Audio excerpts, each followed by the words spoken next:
หมูเมย์เราเอาเนี่ยผักแซ่บเลยหมูเมย์คันหมูเทิกแล้วยึกกุยหมูเมย์นะคอยต่ำเอาคกก็น้อยโพดนายแล้วจะสั่งให้เราศีลทำไมกว่าเรามีไหมนะ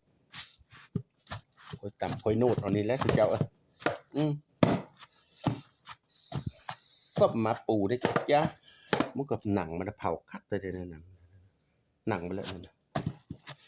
โอ้ยติดกับข้าวเหนียวเนาะก็ย่าแล้วตกลงนี่3 ห้องอยู่นะสู้อย่าลืมนะกดติดตามเขาได้พี่ที่บันนี้พวกเจ้า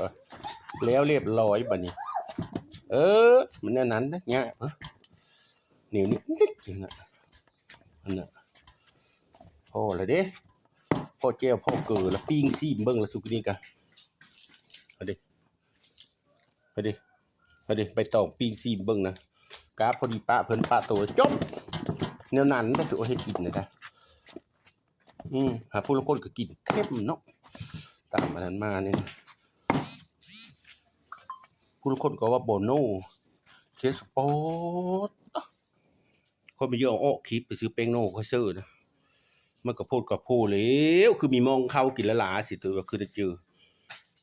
ขอติได้อย่าให้เขาได้ผู้ละคนก็แต่ว่าแต่ได้มันบ่ยึกนัวเบิ่งกว่ามันตั้งพูดตั้งผู้เลยได้ยุบพวกเจ้าฮะนะต่ำส้มยอดส้มแล้วหลักดิงเลิมาซื้อเบิ่งกิลีได้3 โฟมสุดนี้นะ3 โฟมเนี่ยเขาจงไว้ส่วนในลายได้เลยนี่มือได้นี่นะหากกระหือโอกีนี่ถักมันก็ได้อันนี้แหละผลว่าไม่ได้อยู่การปีนตาปีนหินเลิกหาอยู่หากินแนวนี้ได้พวกเจ้ามีเมนเว้าได้สิอยู่เมืองอยู่หน้าเนี่ยคันเจ้าบ่ลิ้นล้นโอ้ยบ่รอดในเมืองเฮานะเฮาอยู่เมืองนะบ่ลิ้นบ่ล้นน่ะบ่รอดนะหลานก็ผู้ทากินแหละเนี่ยนะผู้ทานางกินนอนกินเนี่ยนะมาโซเจ้าอยู่เฮ็ดเวกหลานเพิ่นนึงไปแล้วไปกลมันน้ำพอแล้วเยอะแล้วนั่นแนวนั้นเราเจ้าเห็นเฮ็ดก็กดไลค์กดติดตามกดอันนั้นสไครให้ได้กดไลค์กดแชร์ไปให้ได้เด้อเบิ่งเอาล่ะสิเจ้าแนวพันธุ์จิ้งหรีดอันนี้ภาษาผู้ไทยก็กินง่ายเดี๋ยวไข่เบิ่งไก่แล้วค่อยเบิ่งนี่นะมันยามหนาวมันนั่นโหดเลยเด้ดำแล้วลืมดำแล้วดินดำแล้วบ่หึงดอกโอ้ยคันฮ้อนแท้นะมันดีพอดีมันโหดแล้วนี่มันดินดำแล้วดำมาแล้วนะคือแล้วบ่หึงเลยนี่ยังบ่โอ้2 ทิศกว่าแล้วได้สุดยอด2 ทิศกว่าแล้ว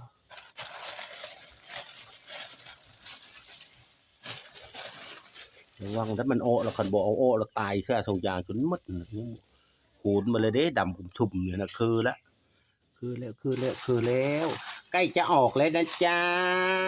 จิ้งหรีดหนูเนี่ยใกล้สิออกแล้วได้สวยคือละได้คือจะออกเลยโอ้ยเบิ่งจิกจักคือละโหดแหละจะเป็นไข่ลูกไข่อันไก่ไข่เป็ดก็โหดและคือจะเป็นนั้นแหละบ่หึงและคันแนวนี้นะถ้ามันดินดำอึมทึบนั่นนี่นะ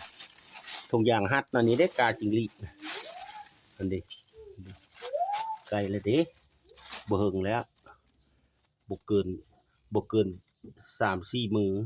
นี่คือสิโอแล้วนี่ดำทึมเมนแล้วล่ะอันนั้นล่ะคือเจ้าเจ้าก็แล้วอันนี้เบิ่งอันนี้แล้วเรียนแล้วก็ไปห่อส้มอันนี้นะเด้อพวกเจ้าติดตามทางคลิปเลยเด้อจ้าเด้ขนาดห่อเตะเสาดิวันน่ะยังบ่ได้หลายนะ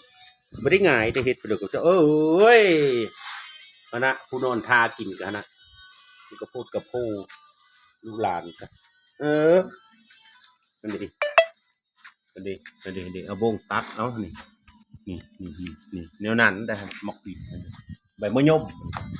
แนวนั้นได้สิเจ้า